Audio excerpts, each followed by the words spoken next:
Okay, guys. Kyra's too. I see. Good, everybody. Okay, so I'm going to get your test graded this weekend, hopefully. So we have 1 week next week. So we've got today and next week to try to get in test form material. I know that that's pushing it, but I'm hoping that whatever we get through, that'll be what's on test for that Monday before Thanksgiving. I am going to try to design a take-home quiz 4 next week that you can work on at home instead of trying to do it in person. And that way we can have more material that we cover, but also let you not have the pressure of have to study on it. Are y'all okay with that?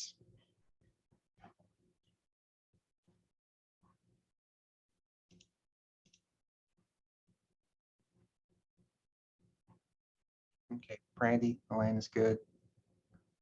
Kyra, good. Haley, you fine? Okay. If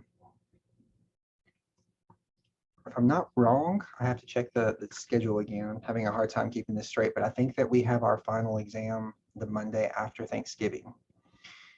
I will check that, but I believe that is the case at 8 o'clock.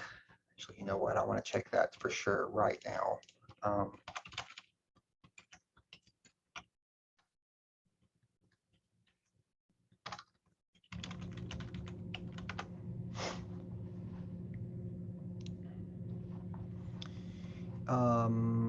Class is reporting Monday at 8. Nope, I'm wrong.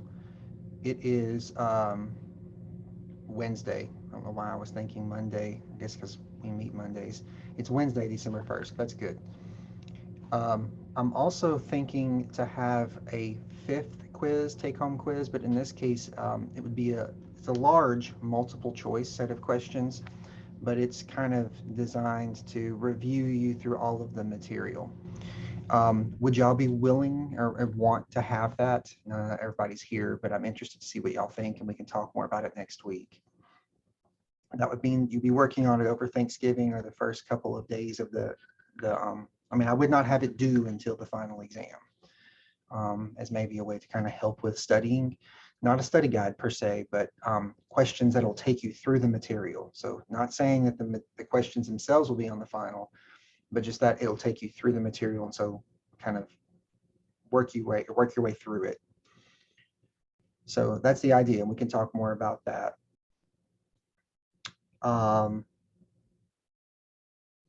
Okay, that's kind of where we're at right now. Let's pick up where we left off in terms of material. Let me get share screen up. Go back, I was looking ahead. Okay, so we're going to start off with we talked about flowers. We're in the reproductive portion of those flowers. So gametophyte. So we've got the development of the gametophyte. There is a diploid, which of course we know in flowering plants and in gymnosperms too. But in flowering plants especially, we've got a diploid, the sporophyte generation.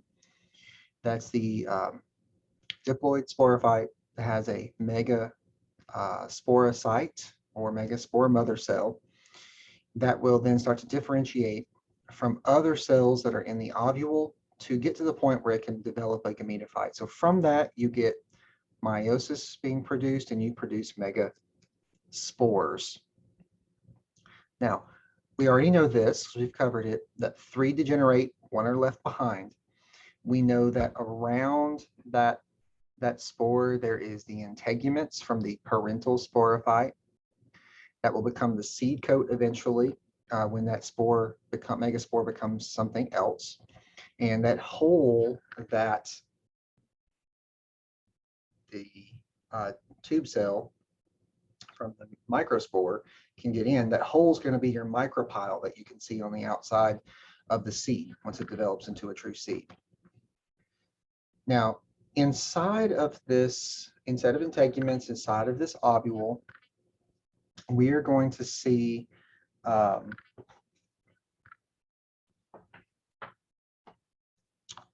different set of nuclei. kind of going on here. There, there's something called central cell nuclei. If you may remember, we've mentioned this a few times.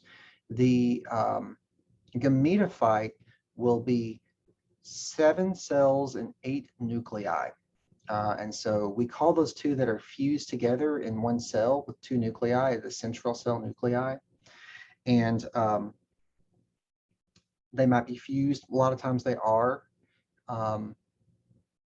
Sometimes they'll even fuse and create a diploid nucleus. So it's one of these cells will function as the egg. So we've got the female gametophyte or the megagametophyte. That's going to consist of a large sac inside of all of this containing those 8 nuclei and 7 cells. So that's the megagametophyte. That megagametophyte, so if you're looking inside like a pea pod, for example, which we've kind of seen, or bean pod, here is one of your ovules inside the ovary. Inside of this ovule, you develop, so here's your integuments. Okay, inside of this, you're going to see one of the megaspores develop fully, the other 3 are going to get disintegrate, basically degenerate. They're going to go away. So you're going to be left with one megaspore within this megasporangium. And eventually what's going to happen, by the way, you can see the micropyle. I don't want to miss that out. The micropyle here, the hole is going to allow for the tube cell to get in. But here we've got the megaspore. So what does this megaspore develop into? It's going to develop into a megagametophyte. The megagametophyte is now over here. So you can still see the integuments, the micropyle, but what this develops into through a series of mitosis, because meiosis made the megaspore, mitosis will take this one cell and develop into 1, 2, 3, 4, 5, 6, 7 cells, and then here is 7 and 8 nuclei. Okay. Also called the central cell nuclei, are also called the polar nuclei. I would like you to be able to draw this megagametophyte. So there are 3 antipodals. Those are the 3 cells that are opposite the side of the micropyle.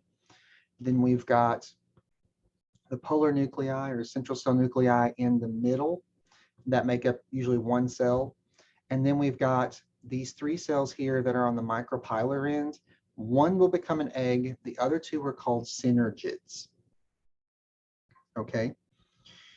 So to go from here to here, let me see, let me type. Don't think it's going to let me type.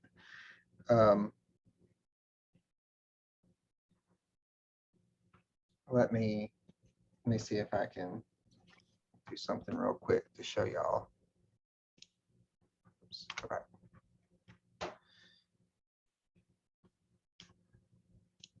See if it'll let me type in here. Okay. Can y'all still see?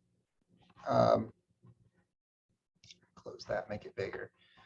So we're going to take this 4 megaspores, which will have, which are all, by the way, I should do this in. And then they're going to have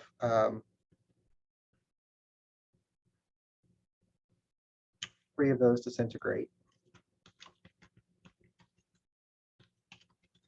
Okay, we mentioned that. Then it's going to have 1 functional megaspore.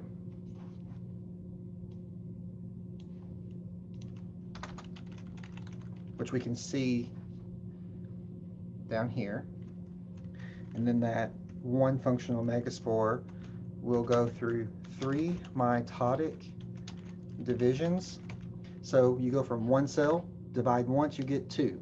Divide again, those 2 divide, you get 4. those 4 divide, you get 8. Okay, and then you get a fusion in the middle for those polar nuclei. And so we've got those 8 cells, which then become what we see down below. Okay.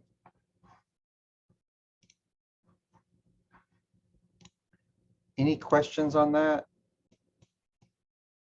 So it'll be 7 cells, 8 nuclei.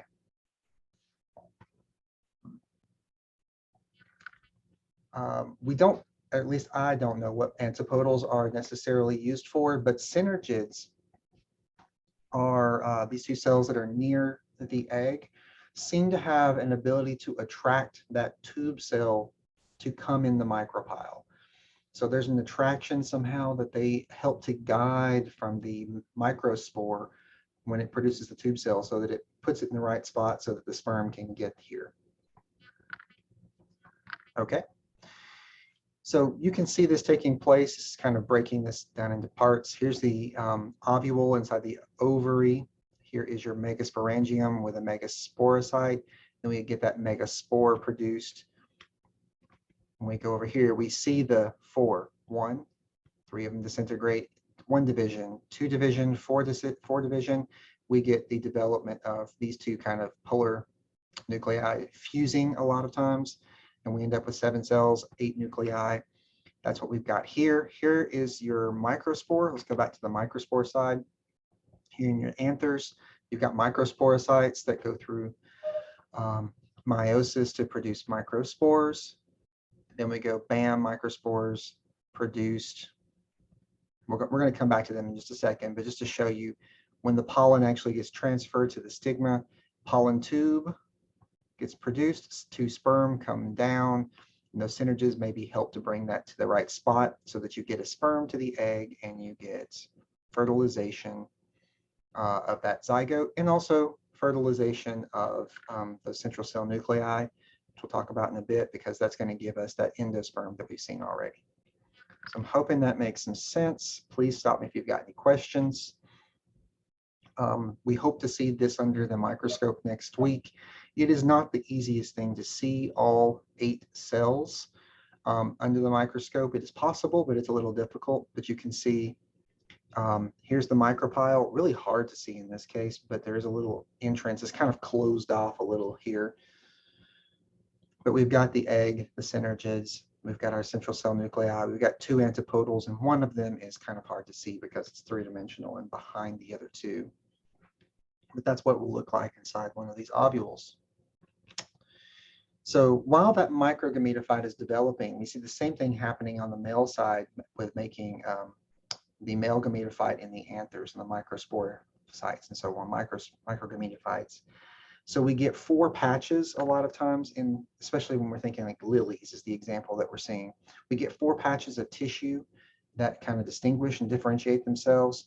And it's in those 4 patches that we've got microsporocytes that go through multiple rounds of meiosis to produce lots of microspores. They also develop in what we call quartets.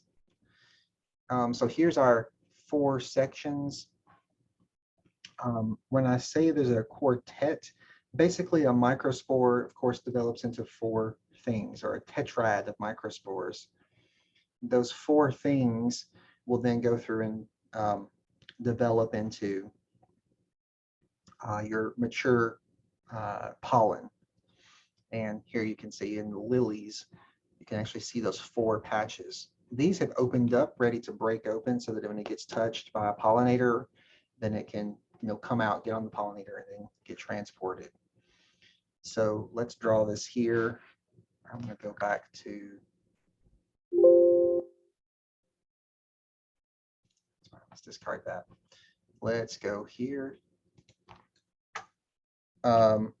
So in this case, you get your 4 microsporangia, and they go through and produce microspores in each of those situations. Those are, of course, 1 in, because all the cells in the microsporangia that are microsporocytes are 2 in. And so we go through meiosis. Now, y'all may notice this is exactly what we've talked about with alternation of generations. It's just we're applying it directly to the angiosperms in this case. So from that, we end up with what we call the tetrads of microspores that are also still one N. Those go through mitosis a lot, over and over and over and over and over and over to produce lots of things that will be pollen. So once we get this, we end up with two cells. These two cells are going to be your generative cell. Can't spell right now. And the tube, well, what will become the tube cell. Okay, so two cells. Now you may remember the microgametophyte is actually made up of three cells.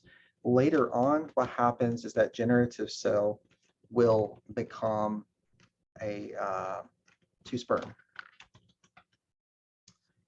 not sperms, two sperm. And then we'll still have that tube cell. So that will be your three cells. Okay, so we'll start out with two cells. One will be your generative cell. The other one will actually create your tube that the sperm is going to come down. And then we will actually divide this into two, and then these will work their way down. So from the actual pollen, outer coating down the tube cell into where the egg will be inside of the ovule and the ovary. Okay, so over here on the right, we see kind of pollen over here. Here's your example of your tube cell and your generative cell, which will become two cells from that generative cell. So for a total of three. We okay, guys?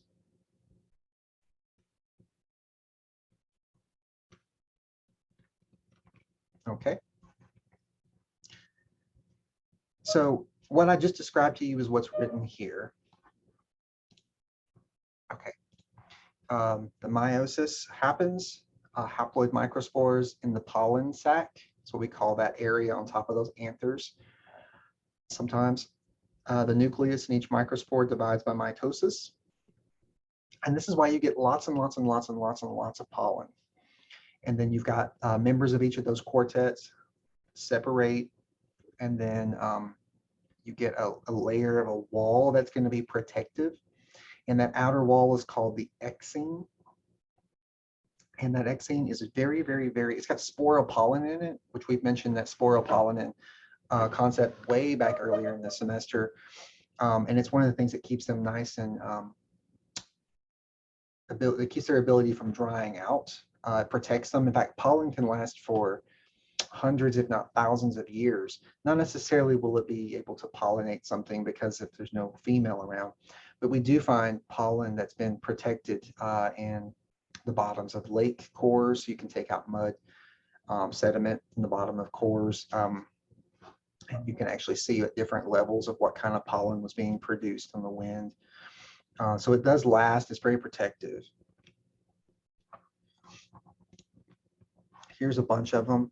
Remember how we talked about apertures, where you can have like single pollen aperture for those basal dicots? Well, most of what we're seeing here are not basal, so you can actually see more than one aperture. Here's an aperture here, here, here. But the outer exene coating, the shape of these pollen are very specific to different genera, not necessarily to species, but to the genus that things fall into. So I could tell you if it's a maple. I mean, if I don't study these, but people who know what they're doing, they could tell you, yes, this is a maple pollen grain. Now, I can't tell you if it's, sugar maple, red maple, or whatever the case may be, but it is most definitely down to the genus. We can figure that out. So they're very specific, very, tell you a lot of information. Now, once you get egg and sperm produced, and of course, this is all happening in tandem, pollination and fertilization are things we have to talk about, and they're not exactly the same thing. Pollination is when that pollen granule gets on the stigma. So from anther to stigma is pollination. Does that mean you get fertilization? Not necessarily. Fertilization then will happen after pollination, where that tube cell works its way down into the ovule, and that sperm comes down and meets the egg. And at that point, you have fertilization. This can take days or weeks. And in some species, like we saw with pines, could take even months, okay? Even months for that to occur, okay, after the fact.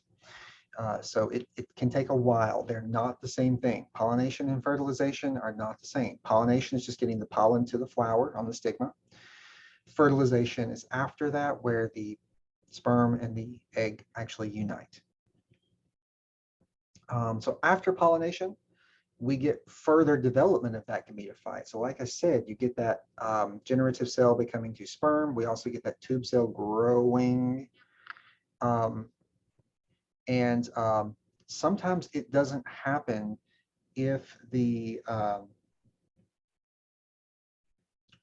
it the you put the wrong pollen on the wrong female part of the flower, so, or another flower, different species. So if it's from a different plant, it may not actually produce those tube cells. And sometimes they could even be the same species, but not the right variety. So there are some things that the conditions don't entice that pollen tube to actually grow. But if it is under suitable conditions, if it is the right plant that it needs to be attached to, then that pollen tube will work its way down. And of course, the synergids have something to do with that, okay, that attraction of that pollen tube. And they probably help to let the pollen know that it's the right one, that it should germinate. Now, sometimes there are some species out there that you can actually germinate. There are some lilies, I think you can germinate the pollen tube on a piece of onion leaf, like a layer of the onion. So there's some that are not so specific, but a lot of them are very specific, where you can have the pollen, but the pollen just won't do anything unless it's in the right species. From an evolutionary standpoint, this helps to keep a barrier between two groups. And of course, barriers, of course, help us to see speciation. When that pollen tube actually reaches the micropyle, it will continue into the female gametophyte and then discharge those sperm. In this moment, remember, we have two sperm. We get double fertilization. One sperm will migrate from the synergid to the egg, and the egg and the sperm will come together to create a zygote. Okay, bam, baby. Okay, at least when it goes through mitosis. The other one will go from synergid to the central cell nuclei, or the polar nuclei, and we use both terms interchangeably. And it will create endosperm. And so you end up with two polar cell nuclei plus a third nucleus from your other sperm. That gives you 3N. That's 3 copies of every set of chromosome there. You don't get an offspring here. You actually get nutrient tissue. Okay, by the way, here's a picture of the different apertures, 1, 2, 3 on this one, where the central cell, the tube cell will come out. Okay. Now, there are some interesting things that can happen. So these are not what happened all the time, and this is not necessarily going to give you offspring, but these are things that can happen in this pollination fertilization mix-up. There's something called apomixis, which is the development or fusion of gametes, but with normal structures, otherwise not kind of being involved. So you get, sometimes you get cells developing that, and basically like you don't actually get true pollination. And so you end up with the female producing offspring with cells that don't involve the male. You can also get fruits that develop from unfertilized eggs, but you get fruit but no actual babies inside, seeds. And this is how we get seedless navel oranges. This is called parthenocarpy. Okay, so this is when you get parthenocarpic things. And sometimes you get weird mixes where you have seedless watermelon that are produced by crossing varieties of different chromosomes. So they can cross, they're pollinated, it induces fruit formation, but you don't get seeds that form. So you don't get fertilization either. You just get pollination, and it's enough to induce watermelon. And so we get that. So you'll get watermelon, and yeah, it's a interesting mess. But not saying that all watermelons are this way, but just that many of them can be. So a lot of times you have to do this in controlled settings, like in a field where you know you're going to cross two of different chromosome numbers, two varieties, to get seedless watermelons. Of course, you don't get babies from that, so you have to keep doing this over and over to get more seedless watermelons. Okay, so that is the end of that part of reproduction. There is one more thing we need to get into in terms of reproduction, and this is not the right one. It's not the one I want either. Where'd it go? I have to go find it over here. Okay, so we went through flower structure and everything that happens inside for reproduction. I want to look at some reproduction biology. And I bring up orchids because orchids do some very special things. And that's some orchids here, different, beautiful, different flowers. There's lots of different orchid species, lots and lots of species. So flowers range along a very big gradient. There are species that are what's called obligate outcrossers. This means that they have to have two different individuals of the same species to be able to produce offspring. Okay, that means that the same individual cannot fertilize itself. Even though it's got both male and female parts, we don't get the sperm being produced. We don't get the tube cell being produced. Maybe even the pollen grain doesn't do anything if it lands on itself, on the female part of its own self. So it has to get onto another individual of the same species. But on the other end of the range, we have some plants that are completely self-compatible and can fertilize themselves. A lot of our tomatoes are like this. They completely can fertilize themselves. It's basically a form of inbreeding. But we have some that completely have to outbreed and others that can completely inbreed, and everything that happens in between, okay?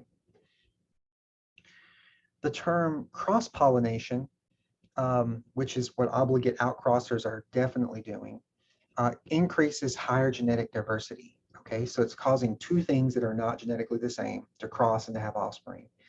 This can be riskier because you don't know what those offspring are going to produce. Will the combination of alleles that those two come together, are they going to be good in the environment? We don't know. Natural selection is going to take place here. So you do get new variation, combinations of genes, of alleles, but we don't know how well it's going to work for the environment. Some of those individuals that are produced may not survive. Some might be great, but this is the only way you're going to be able to get new combinations. Self-pollination is very efficient. You get lots of seeds because you don't have to have an individual to be able to create offspring. So you're definitely going to get lots of seeds. You're going to be able to reproduce, but you get no genetic diversity and the potential for what's called inbreeding depression.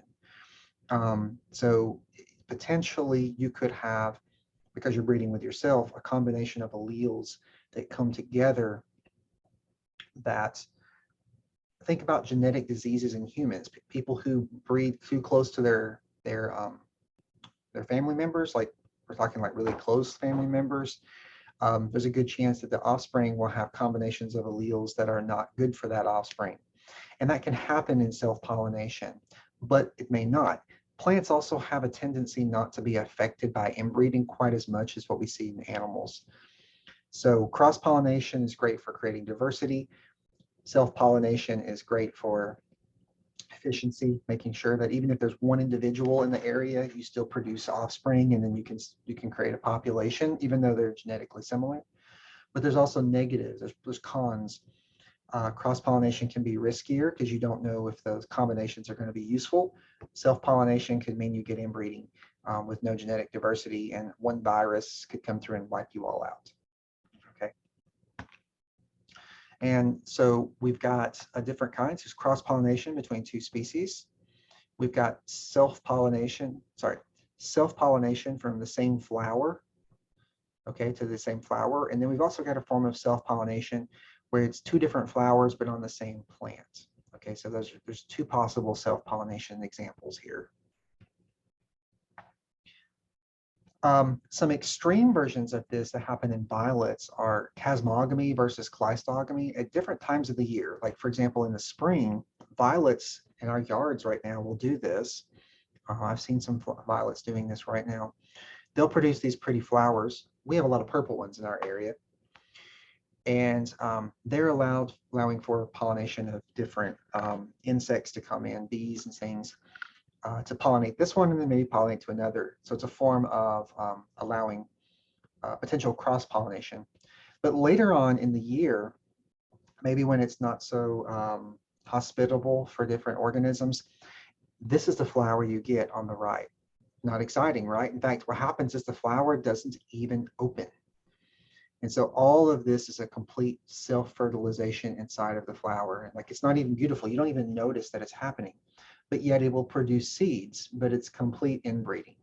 Does that make sense for y'all between the cosmogamy, cleistogamy? I'm not going to ask y'all those terminologies, just showing you an extreme thing that happens in the same species. So are y'all okay with that? Kind of self-pollination versus cross-pollination example. Since I can't see y'all, I have no idea if y'all are following me or not. So hope you are. If you're not, please stop me. So here's Epimexis again, just some examples. This is just kind of interesting things. It's type of asexual reproduction, like parthenocarpy is kind of a producing fruit with no seeds. This is form that actually gives you seeds, but a lot of times what happens is you get an egg and it doesn't divide. So you end up with, instead of getting a haploid egg, you get a diploid egg. And so meiosis doesn't work the way we're used to seeing it. You end up with a diploid egg. And basically it's a form of asexual reproduction where they just form eggs without a male. Now that's not to say the male is not necessary. It just means the male doesn't have any input genetically. Some species, there's a type of cypress that lives, I think, in like the Sahara, maybe. It's in a desert for sure. What happens is the male gets the pollen in the flower, but the male pollen doesn't contribute any DNA. It just triggers, so pollination triggers the diploid egg to form into seeds. So all it is a trigger. It's not actually contributing. So that's a possibility. Plants are weird. They do some really strange stuff. Okay, so let's talk about pollination. Let's talk about the different kinds of pollination. Wind pollination, extremely common. We see that a lot in gymnosperms and definitely a lot in angiosperms as well. Think about oak trees. You don't think about beautiful oak flowers, but those little snaky things that fall off on the ground, those are actually oak flowers that are wind pollinated. It is very inefficient. That's why there's pollen everywhere. And species that are wind pollinated are the ones that most of the time give us like hay fever because we're breathing in all that pollen. And if it's weird to you to think of it this way, it may help you remember. Basically what's happening is your nose is getting pollinated in those times. So this wind pollination is used in open areas and in when you get a really dense aggregation of the same species. You know that you're going to hit your target because you're throwing a lot to the wind. The flowers are not beautiful. In fact, there even may not be a perianth to see. No fragrance, no nectar. You don't need to attract anything because it's all by wind. Those stamens are very exposed, so the wind can just blow them on. And there's a huge stigma, a big sticky surface, so that pollen attaches. So that's wind pollination. It might look like this. This is one type called a catkin. It's a different kind of inflorescence type because there's multiple flowers here. So you get large amounts of pollen, very light, so it floats, non-sticky. The stigma is sticky to catch it. A lot of times you get single ovule and ovary in the flower, and then lots of flower clusters together, in this case, some kind of inflorescence. I thought this was kind of funny. Yeah, these are sweet gums, and they're wind pollinated. It says you're old enough to learn about the birds and the bees, but there are no birds and bees involved in this because he's wind pollinated. Thought that was kind of funny. Water pollination is a possibility. It's just rare. There is one species that produces pollen underwater and then floats it in little boat-like things. They have to produce a lot to overcome being eaten by fish. Um, so that's about all we're going to say with that because it's pretty rare. Animal pollination is really interesting because you get flowers and plants co-evolving together, in some cases extremely dependent upon each other. So for those things that are, vector pollinated, animal pollinated, the flower morphology really matters, how it looks, how it's put together, the shape, and it will affect the type of pollinators that are attracted. So you get the attractant, the color, the scent, and you get a reward. Pollen nectar. Nectar guides will guide, like on the flower, will actually guide. These are lines that show the insect or the bird or whatever to conceive it to come into the right spot. A lot of times there's a large petal that we call the lip in certain flowers. There are some, instead of having like nectar guides or a large, beautiful flower, pretty, that's colorful, they have some flowers that are warmer than the surrounding air. And so like in Arctic areas, you get flowers that attract by temperature. Okay, pollinators that are bees. This is kind of general information. It may not be 100% always accurate. Bees prefer brightly colored flowers, things like that are blues and yellows. All they do. They also do land on other flowers because they see in ultraviolet that we can't. So they're attracted to sweet fragrances. They kind of overlook red flowers because they appear to be black to bees. But you can see down here on the bottom, we see this on the left, but what they see is this on the right. So there's even some kind of nectar guides that are different. They look different to the bee. Okay, so in the ultraviolet, what they see is a little different than we do. Butterflies like bright blue, yellow, orange, and they will also be attracted to red. We have species around this area of Mississippi that definitely are attracting butterflies. They prefer their flowers to be in clusters with the nectaries at the bottom of these corolla tubes. And so a lot of times the flowers are kind of long and skinny shaped. And so they have specialized mouth parts that help them to get down into long tubular shaped flowers. Birds and hummingbirds also are pollinators. Hummingbirds have a tendency to kind of be like attracted to similar things that butterflies are. They have long tubular things like you see here. Their long beak allows them to get a little further in. But they have very high energy demands, so they visit lots and lots of flowers. They like reds and yellows, and they don't really care too much about fragrance, we think. That may not be 100% true. There may be some stuff that we're coming across now that show that birds maybe are attracted more by scent than we realize. But right now, we think that the scent's not as big a deal as maybe color.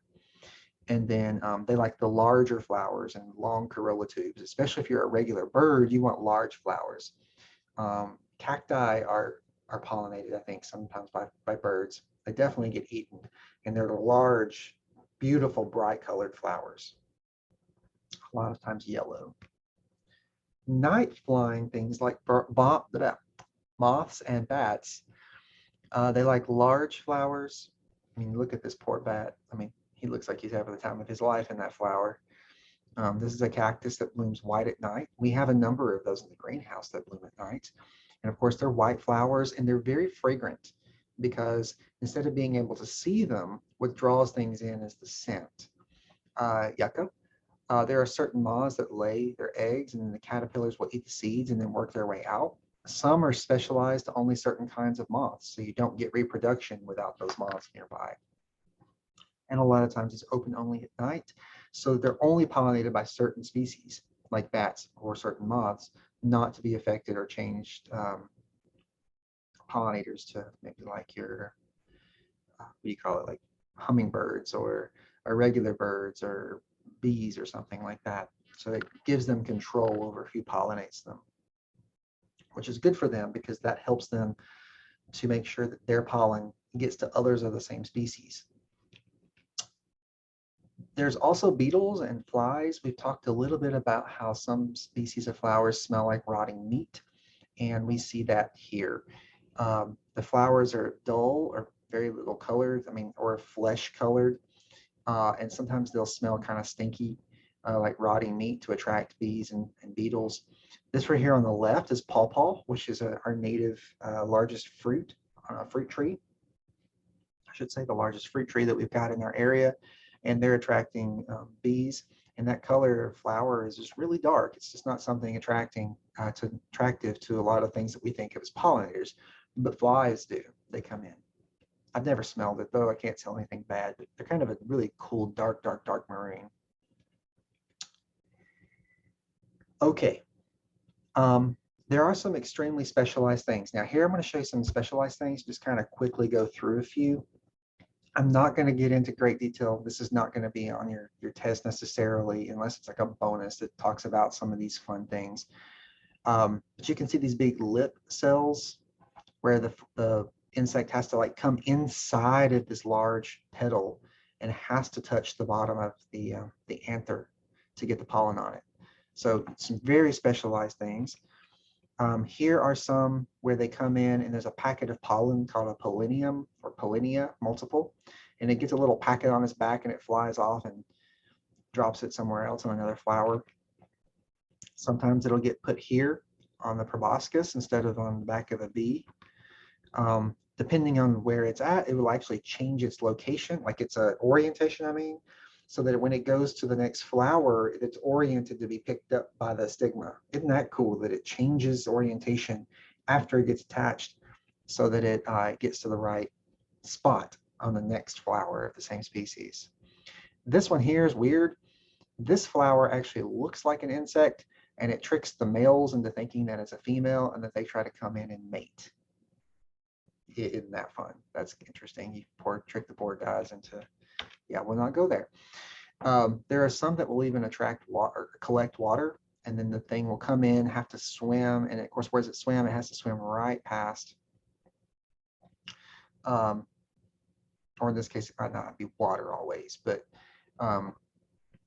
the plant will produce some of its own little liquid, but it will make sure that to get out, it has to go right past the anther and the stigma. So those are some specialized things. Focus definitely on the more regular things that we talked about here, but just wanted to show you some of those. Okay, I will see y'all Monday. We are going to go for another walk in the lab too. We'll talk about that. But yeah, hopefully I'll have your test back and we'll be able to talk a little bit about that too Monday. Do y'all have any questions for me?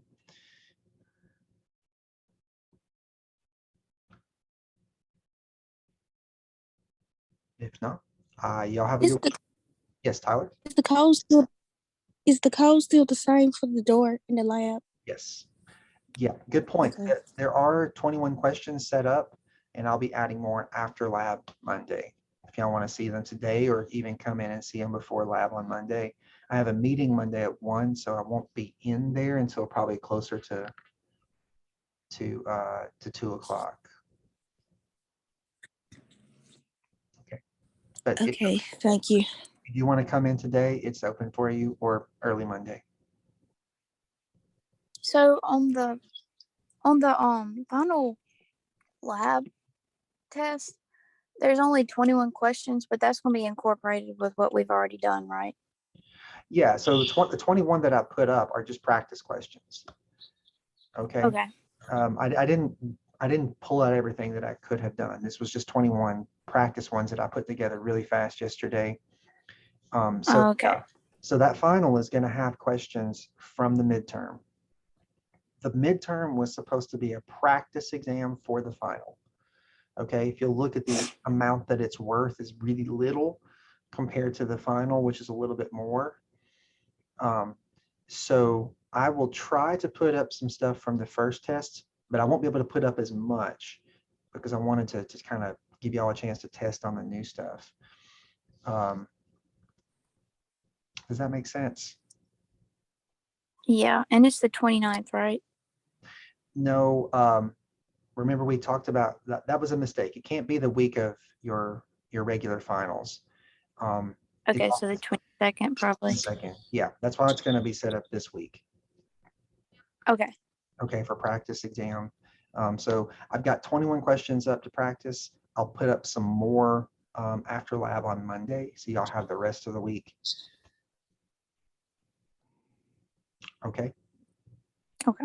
Oh, I know it's crazy. It's a hard time of year. I know. Okay, but don't worry, don't stress. Just if you can, get in and try to see them today or early Monday. We'll talk more about it in lab. Okay. I will see y'all Monday. Take care. Have a good weekend.